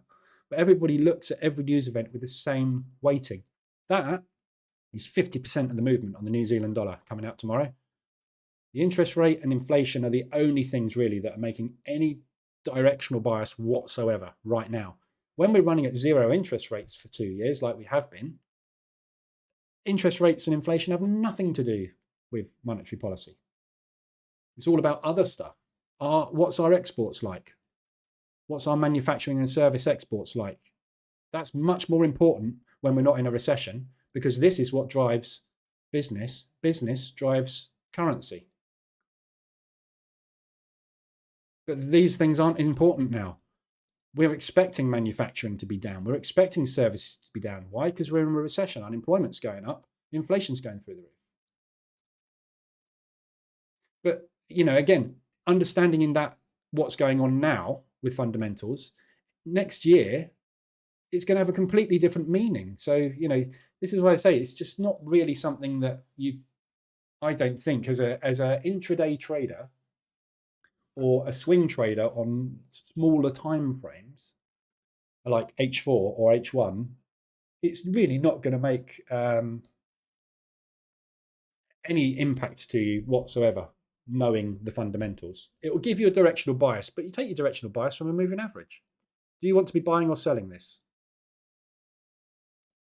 You want to buy or sell euro against the US dollar long term? And this is where it all gets confusing, isn't it? When we break above, is this the start of that? We don't know. Don't know, do we? Seymour, our sweet Anton, I like his stories of the trading floors back in the day. Yeah, he's a good educator, but it's designed, his course is designed for more longer term investment. Yeah, he relies an awful lot on the COT report. Yeah, and the COT report's a week out of, you know, it's a week. It's, you know, you talk about lagging indicators like moving averages, right? COT report is a week to 2 weeks out of date. When you get the Friday report, it's last week's figures. It's last Wednesday's reporting. You know, so you can't use it intraday. You can't use it for short-term swings. You can use it for monthly and quarterly positions, which is why I used the COT report. I don't use it anymore because it's out of whack, massively out of whack now. People are hedging differently now. This is the thing. In a normal world, and again, this is from the futures market, from when I was heavily into futures trading, most futures positions are hedges, yeah? And they are hedged by large corporates. So airlines, for example, airlines will buy options and hedges in oil going forward, anything up to 3 years. Yeah, because they want to buy their aviation fuel right now at a price. If that price was to go through the roof, they will have a hedge position on oil to make sure that if oil goes up, their hedge makes money in line with oil pricing. Therefore, they are locking in their price on oil there, right? They're buying a massive position in oil, in futures, which will expire in the future. And if the price goes through the roof, that's fine. They will make a load of money to pay for that extra price increase in oil. If oil comes down, they will lose money on their hedge, but they will buy their oil cheaper, their petrol cheaper. So they win. And that's what hedges are. They're positions in the market designed to offset business expense. import-export. And I use this example a few times. If there's a company in Japan exporting to the US, they will manufacture a load of chips, and it will take 2 to 3 months for the manufacture, the purchase of the raw materials, for the products to be built, to be put on a ship, to be shipped over to America, to be put in the stores, to be sold, to them getting paid. The invoice time from material purchase to actual sale can be 3 to 6 months. So if they are using loads of gold in their manufacturing, they will hedge gold. They will have a position placed on gold to make sure that if they have to continue manufacturing, the price of gold goes up, their hedge will make money to offset it. And that's what a hedge is. Most people assume that a hedge is like the EA, where you take a long position and a short position at the same time, and it doesn't matter which way it goes, you make money. That's not what a real hedge is. The hedges are done in the futures market and the options markets by businesses and banks. And these affect currency prices, which is why we see the correlation between the US dollar and the stock market. The US dollar goes up, the stock market goes down, because people are pulling money out of one instrument and putting it into another, because they have hedges on. That means that if one thing happens, another thing makes them money. That's what a hedge is. It's not going long on one thing and going short on one thing. It's saying, I have a massive exposure in my business to the US dollar because everything I buy is in US dollars, but everything I sell is in Canadian dollars because I buy and manufacture in the US and I sell to Canada. I will have a hedge permanently in the market on US dollar CAD to make sure that my business doesn't lose money as this thing fluctuates. But we don't need to know all of that. What we need to know is, what is the current market view? And that's what these dailies are telling you, that, the US is stronger than the euro for a million reasons to do with fundamentals and hedges, but we don't need to understand it all. Yeah, it's like a car, right? I walk downstairs, I get in my car, I turn it on, I drive to the shop. Do I need to understand exactly what is going on? Pistons are firing, explosions are happening, petrol's being pumped at incredible pressures through this system, which is pumping crap out the back of it. It's not, because I've got an electric car, but if I had a normal car, right, I don't need to know any of that. What I need to know is when I press the button, the thing turns on and I drive off. What you're talking about with fundamentals and hedges is all to do with, what do I need to do? I need to get in short. That's all you need to know. And what goes on under the bonnet is interesting, but too complicated for most people. And as I say, if you're scalping this thing, okay, gap fill's done. We've just tapped into that level. If you're scalping this thing, right, what is fundamentally going on to cause this movement? What is fundamentally going on at the moment has nothing to do with that. That there has nothing to do with fundamentals whatsoever. Whether the banks are long or short on the DAX or the Dow or the S&P or anything at this very moment in time, on this 5-minute chart, that has got zero to do with fundamentals whatsoever. The only thing you need to know about is news, which is why these calendars exist, because we need to know what's going to happen when. So we know tomorrow morning at 1 a.m, if you're in any New Zealand dollar pairs, you're either going to go way into drawdown, get stopped out, or make a load of money.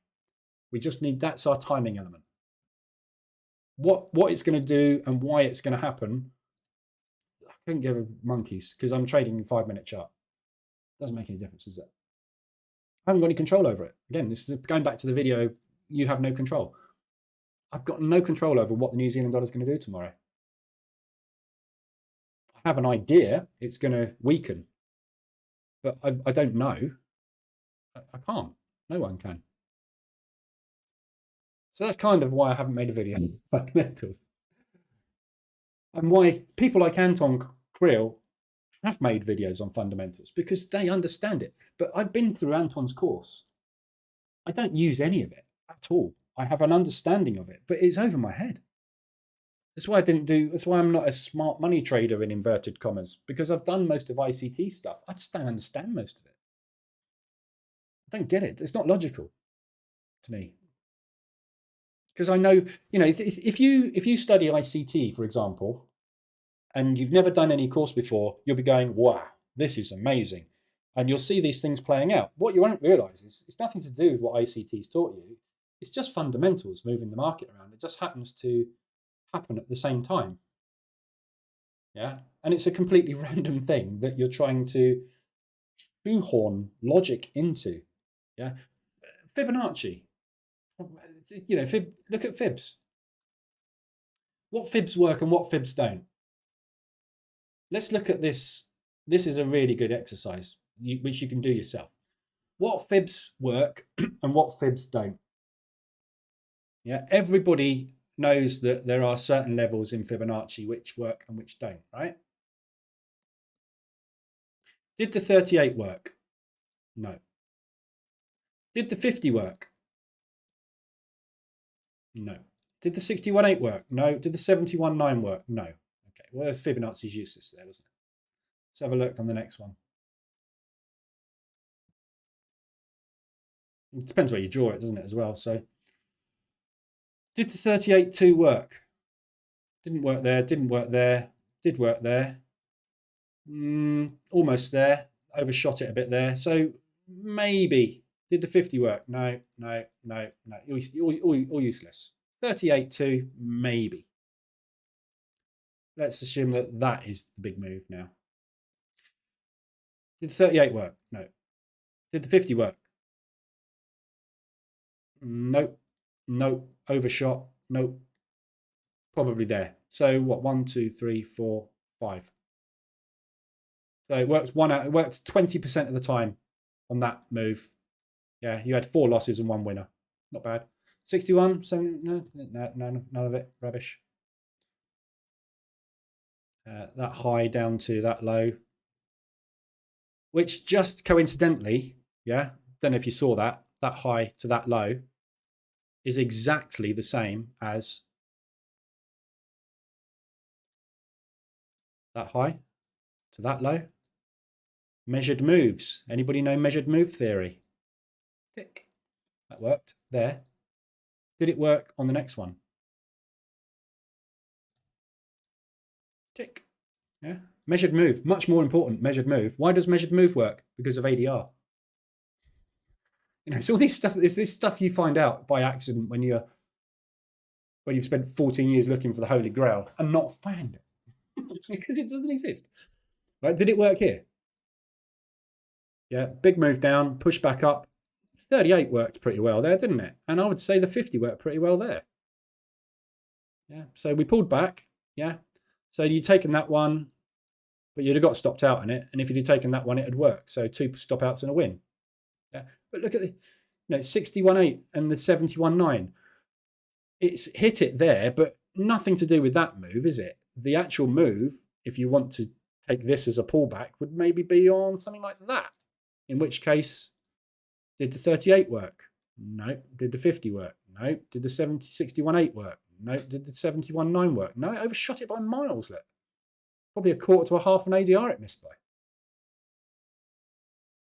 So, you know, it's all, none of it helps. You know, if you do a course on Fibonacci, it works sometimes, it doesn't work other times. Every indicator has a strike rate. And, you know, Anton Kreil's stuff to do with fundamentals is, yes, it's brilliant information, but does it help you in your day-to-day? No, not at all. You know, stuff just, this is why I trade the way that I trade, because it doesn't matter what you use. I use fibs, but I always use fibs as a somewhere around, you know, and the same with oil. Yeah. I'm expecting this thing to go up to here. Yeah. It's going to trade up to there. Where's it going to trade from? I don't know. It's somewhere around here. I thought it was going to be somewhere around there, and I thought it was going to be somewhere around there. It got a reaction somewhere around there. It didn't really get a reaction there, and it's got a reaction somewhere around there. There's no exact level. There's no tool, no Fibonacci retracer. There's nothing that can tell you what's going to happen, because the thing that drives this is the banks. And they're driven by the fundamentals. What are the fundamentals at the moment? We have a supply problem because of Russia. We have a demand staying the same. What does supply constriction and demand staying the same do drive oil prices up. Why is Goldman Sachs saying it's going to come up to here? Because they know what they're talking about fundamentally. Do they know when it's going to happen? No. So what should you be doing? Buying oil at the moment. Because guys that have people sitting at desks being paid £150,000 a year to analyse information tell them it's going to go here. They don't make decisions just because they see something bouncing at a support level or it's come off a 71 retracement on a fib. Utter rubbish.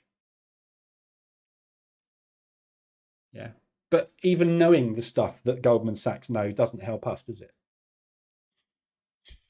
It's just so, courses are just, unless there is a course that I come across that says 80% of the time when this does this, and if you did that with that, then this will happen, I'll make money. I'm not going to pay any attention to any course because that's the one that I want, and that's the one that doesn't exist, isn't it? It's the one we all want. The one that says, when you see a bullish engulfing off of a 71.8 retracement, when the fundamentals say it's long and the moving average is above there, and you can backtest that over 25 years across every instrument, and it does exactly the same thing every time, I'd love that, wouldn't you? That's what we want. But it's just not there. Why don't we create it? Well, yeah, I think I'm as close as I can get. I think I've created it.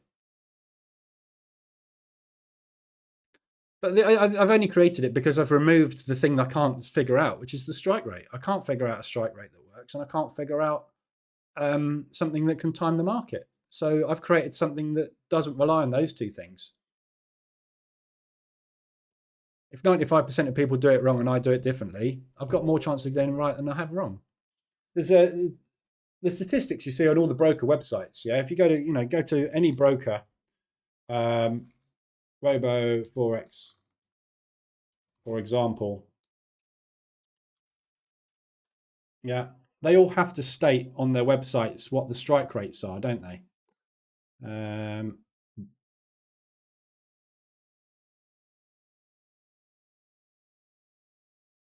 So they all have to state this thing down the bottom here. Yeah, 77.84% of retail investor accounts lose money trading with them. So you basically have to do the opposite to what these guys are doing to make money.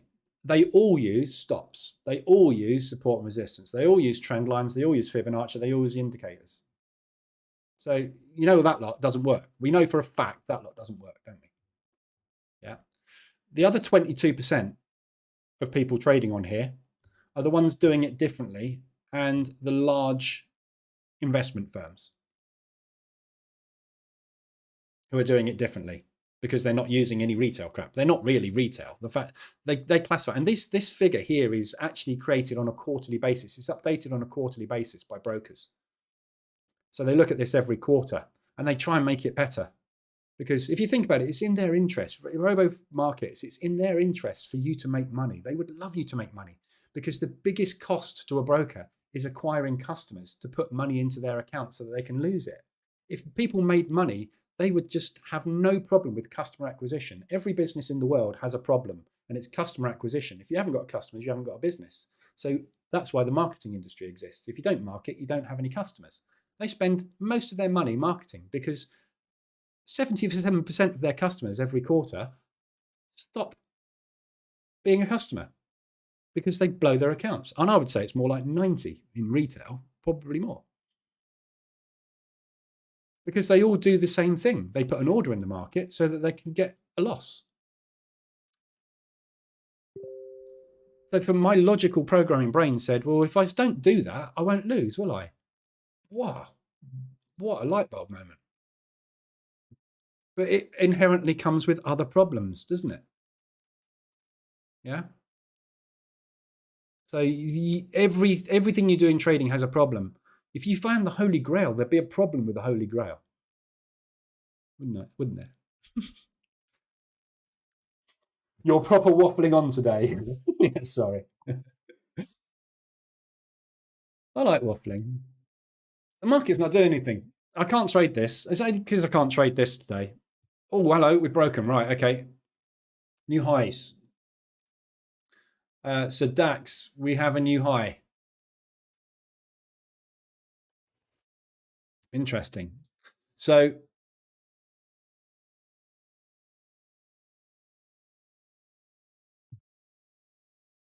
if you look at these highs we made, yeah. So we made a high, we slightly broke the high, we came back, we slightly broke the high, we've come back, we've slightly broken the high. What happened after every time we slightly broke the high? Yeah. So if we are not going to hold this range and this thing's going to go, it's going to go. If we are going to hold this range, this is where you want to be looking for sales. So dropping down to low time frame, and that level's off there. That's the level, right? So if we break that down below that level, which is Friday's high, which is the highest point in this 7-day range, that's potentially an awesome sell. Everybody that has shorted it from Friday and yesterday, as me, is sitting there with a high. And again, I'm not the one that does everybody. Again, you know, what do these 77.84% of people in retail get told to do? You take a trade and you put your, I'm not going to do it because I'll stop out, but you put your stop loss just above the high.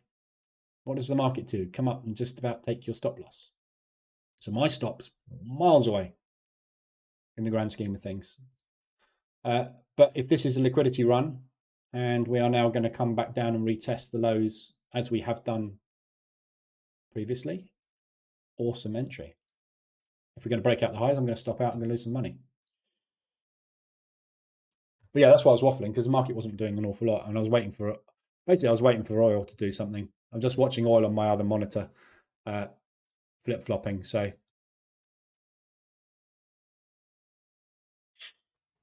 morning, Neo. You are very late. Yes.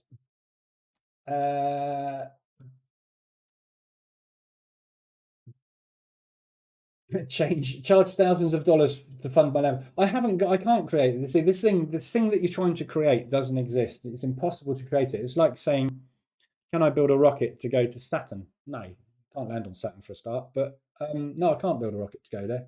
I just don't have the knowledge to beat the financial markets because no one else has managed to do it so far. A lot of people have written books about it, but nobody's written a book or create a course that gives you an exact set of criteria that works. Because there isn't one. There are indicators to tell you what to do, when to do it. And as long as you understand that they're all going to fail at some point and you just have to make money as best you can. I can't charge for that, can I? I'm going to build a course. I'm going to charge $2,500 for it. And it's not going to tell you how to trade, but it's going to tell you what you won't be able to do. No one's going to really want to buy that, which is why I give it away for free. The bootcamp is not a holy grail by any means. It does not give you, it tells you what not to do, basically. That's what the bootcamp does. The bootcamp identifies your problems, doesn't it? Yeah, it tells you what your problems are. It's in there somewhere. It tells you what it tells you what your problems are and, you know, how I overcame the problems that most people have. There's 160 odd slides in this thing. But it tells you, yeah, these are all the problems you've got. Yeah, and it gives you an indication as to how you can solve all of those problems, but it's all very, very simple. I can't solve these problems for you because these problems are you, not me. Why are you system hopping?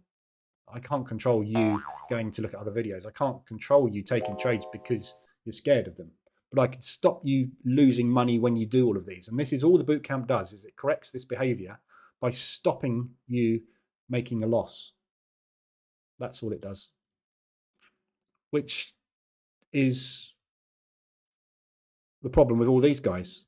This is why they are losing their money. Not because they got a bad strategy, not because they're badly executing a strategy, because their behavior means that the market takes their money from their accounts. That's the reason this loss is there, not because they're crap at trading.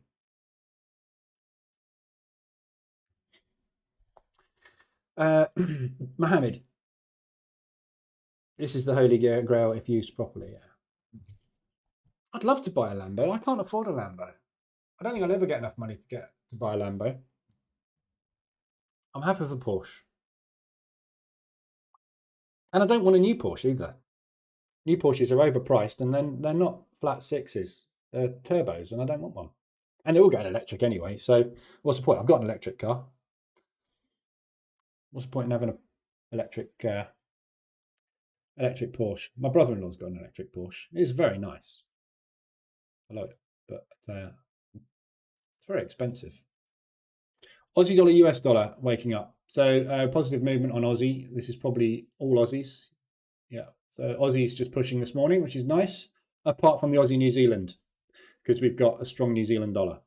Obviously, because it's the one that I'm in, that's the one that's not pushing. I'm a Volkswagen person myself. Well, Porsche, Volkswagen, German. I've got a BMW iX3. Very cool car.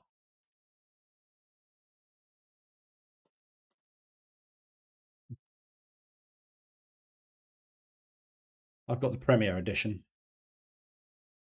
Pretty much that one. It's got blacked out windows, cream leather. It's exactly that car, basically. That's my car.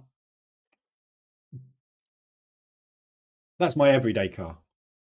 The Porsche is my... Oh, brown. No. No. Mine's got cream. That's me. That's my interior. That's where I sit. Very, very cool. Unless you want to go 250 miles, then it's really annoying. It doesn't do that.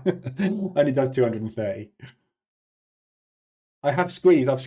What have I squeezed out of it? What was our journey the other day? It's about 212, and I got back with about 15 in the tank, in the battery. So 230, I reckon. That was on eco mode. I normally drive it in sport mode. It's really cool. This is what it looks like at night, yeah? And depending on which mode you go into, it changes from blue to red to green. So you press the button. Look, this is what happens. So that's what it looks like normally. And then you go, whoom, and everything turns red in angry mode, I call it. We're in a hurry. We're going into angry mode. It all turns red. It's very cool. All a gimmick, obviously. It doesn't really do an awful lot. But anyway.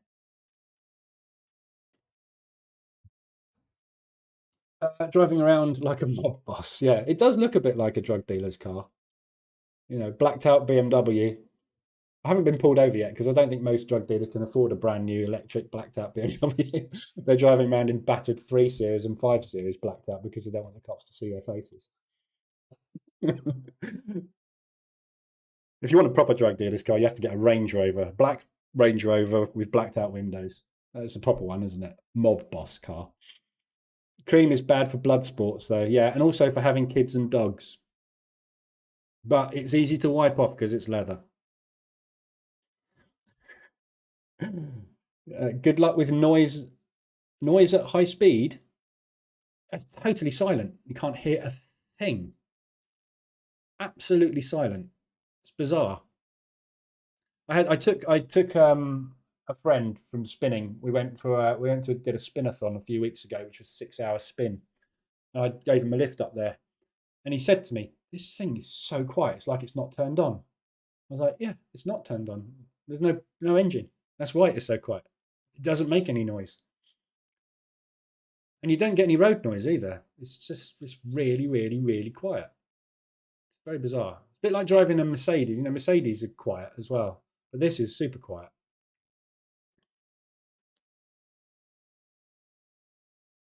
I overinflate my tyres for eco mode. Does that help get more mileage then if you do that? I don't know. Eco mode just means that there's a dial. Probably can't see the dash. Yeah. There's this bit here is your power bar. And eco mode, basically, this is when you put your foot down, this needle flies up on this gauge. And eco mode basically means that this needle can only fly up at a certain speed, so it just reduces your acceleration speed, and it does more kinetic braking. So when you take your foot off, it brakes harder for you because it does all the braking for you, and it drives for you, and it does lane change, it does everything. But it just basically means you can't pump the gas as hard, and it does more kinetic braking. But when you're in sport mode, you put your foot down and it just goes, and it's instantly. When you've driven an electric car, you'll never go back to petrol because the torque, because there's no moving parts in the engine, the second you hit that accelerator, the thing is gone, because there's no injection to make an explosion, to drive a piston, to do this, to do that. It's an electric motor. When you press it, it goes immediately from 0 to full. And there's no gears. Because there's no gears, you put your foot on the floor and it just goes up to whatever speed you want. There's no gear changes, there's nothing. It literally is driving a milk float on acid. It's brilliant. Somebody hit the back of our car. They scraped this bit on our car and the light. I had to go in the shop. They gave us a car of equivalent value, which was a Maserati. Maserati, what's it called? Maserati, it's the people carrier. Maserati, yeah, one of them. Levante, yeah, I got one of these, which is a V8 petrol. And you put your foot on the floor in this thing, and it's like, whoa, am I going to move? Like you're sitting at lights, and you think when you're driving a V8, right?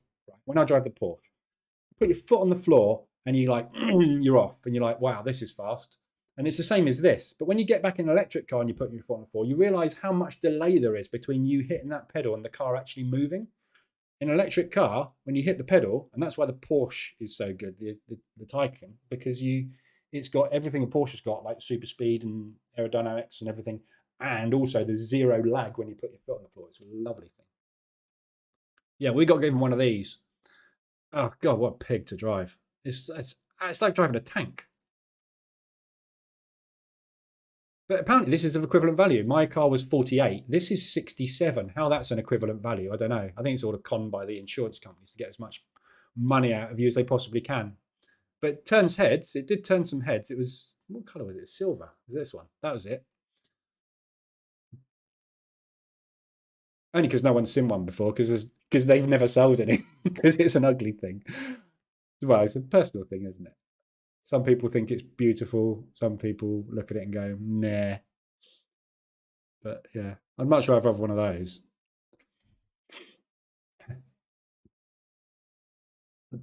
Overinflating tyres, yes, definitely, but compromises the ride at a higher speed. Yeah. Have they announced road tax for electric cars? Yes. Yes, in the UK, yeah, that was part of the budget. Road tax for electric cars is coming in. I'm not sure when it is. April 2025. Yeah, it might be. Electric car road tax. So I've been getting away with that for the last few years. But that is all changing.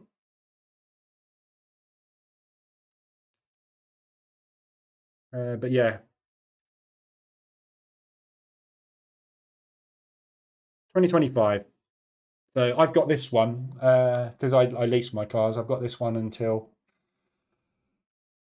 October 22, 23, 24. Yeah, so I get a new one October 24. So I'll make a decision then as to what I get. But I change my cars every 3 years. Much better leasing. Right, let's see what the DAX is up to. Okay, so I'm stopped out on one of my DAX positions. 0.5%. So I've still got more DAX on. There's a nice rejection up at the highs. Nice bearish engulfing gone in there.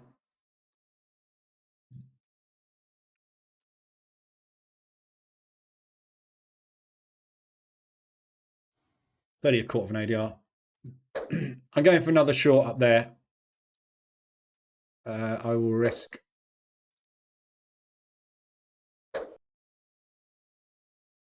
0.3 on that one. Just putting, so that one that I just got stopped out on, just putting that back on again, basically. So that was that position there, which was the middle one. That's why I put a stop on that position there, because these were a little bit too close together. So I've removed the middle one, added it back on again, up at the high.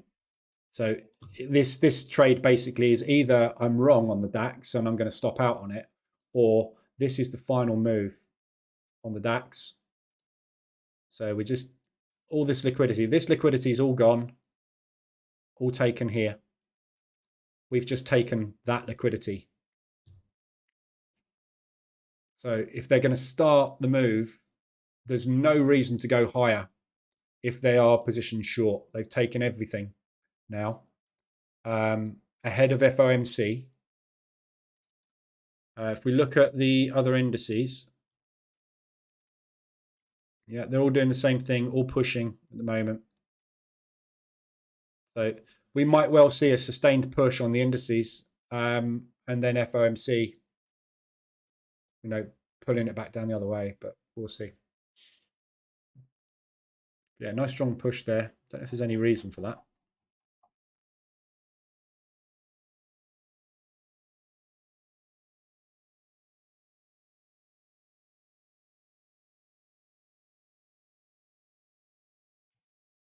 I'm not being funny, right? But Kim Jong-un threatening the US, considering he can't fire a missile straight. I know he probably can, but, you know, you don't poke a stick at the US when you are North Korea, do you? That's not very clever. I'm sure they're just, the US are just looking at North Korea as if like sorry, go away. You insignificant little, unable to shoot a nuclear missile correctly, even if you have got nuclear missiles. That's probably not very fair, is it? But unlikely there's any North Koreans in here. Let's face it. Can't use the internet. Certainly haven't got YouTube. Like. Right, so I've got nothing else to talk about. I've talked about a lot of stuff today, but obviously not particularly related to anything specific, because I think we're in a holding pattern until FOMC. So New Zealand dollar tomorrow is the big one. And then obviously FOMC, and all, in between that, we've got all the PMIs. So there's a lot of stuff going on tomorrow. Today, we may well have a reach ahead of FOMC before they pull back.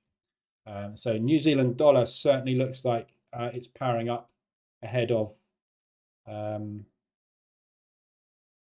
against the yen. Got a strong yen at the moment by the looks of things.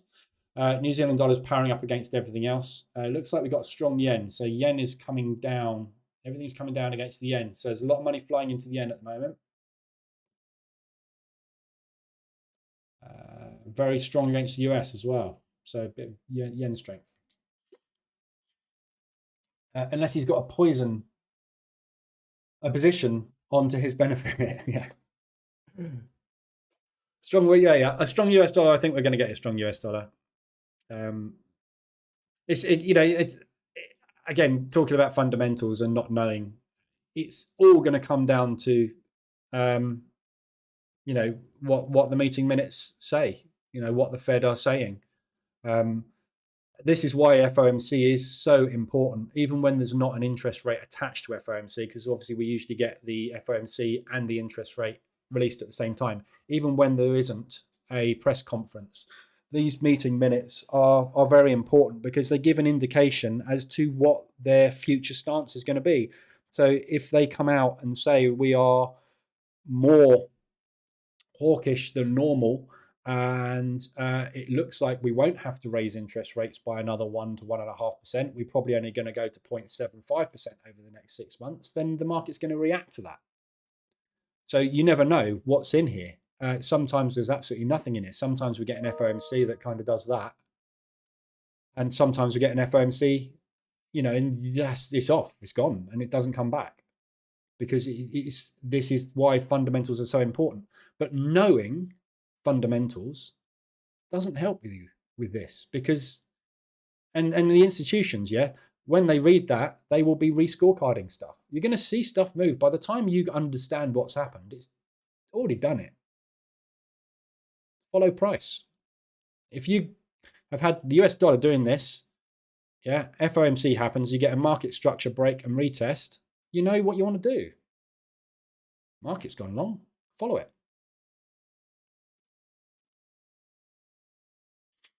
Right, and that's all I've got for you today. As I say, I'm just basically hovering on oil. It's not doing anything at the minute. We're just sideways at the moment, as you can see.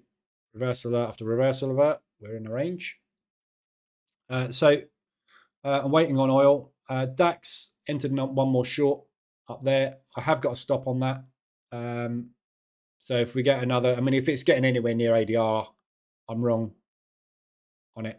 And I've got I'm a little bit over leveraged on this DAX as well. So that's the other reason I'm kind of getting fairly aggressive on it. But I'm hoping today I will get oil unwound, and then I can just concentrate on normal positions.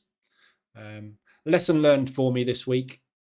Yeah, in the last fortnight really, with the DAX and oil, I haven't let the EA take the trades, and therefore I've been taking positions too large. So lesson there, let the EA take your trades so that it takes the right position size. Otherwise, you get yourself into crap. I'll be back tomorrow morning, 7:50, same time. Keep your eyes peeled today at 1:30 on the CAD retail sales. If you've got anything on, I've got New Zealand CAD on at the moment, but if you've got anything CAD on, you may get some movement on there that will help you. We've got US talking heads all afternoon and evening, but that's ahead of FOMC, so it's unlikely they'll say anything because everything will be held back for the FOMC. So not really a lot today. We just have to see where the market goes and obviously react. But nothing's got extended on the 4 hours and nothing's extended on the hourlies. So there's nothing from an RSI perspective that we don't already know about that can really be of any interest to us. Nice rejection on the Aussie New Zealand there. Yeah, so that double top that I said was potentially supportive was that line. A beautiful reversal alert off of that. So tempted to take a position on it, but I'm not going to get aggressive on it yet because I've only got 4 on. Oh no, I've got 6 on. Maybe I will. I know 2 of those are really old, aren't they? They're just old, tiny. My position on this, I class this as my position at the moment. You can see where my average is. This is my position. These are just old stragglers from a while back, which I need to deal with. So I'm not going to get aggressive. If we pull back down and I see a bullish reaction on a retest on this reversal alert, I might take one aggressive with a stop under that low, because if that holds, I think we've probably got a good chance of getting a movement off of it because it is a strong strong support level. So it's worth taking a small risk on it with an aggressive position. And I've got 1.2 running on that. So I'll probably take a 0.7 long, 0.6. But I want to see what price action does. So I'll monitor this as well as oil on my monitors this morning and just watch what we're doing. Okay, ta-ta for now, Seymour. I'll be back tomorrow, 7:50. If you need anything, come in the Telegram group. Black Friday sale still on until Friday. Jumped on the bandwagon and started early.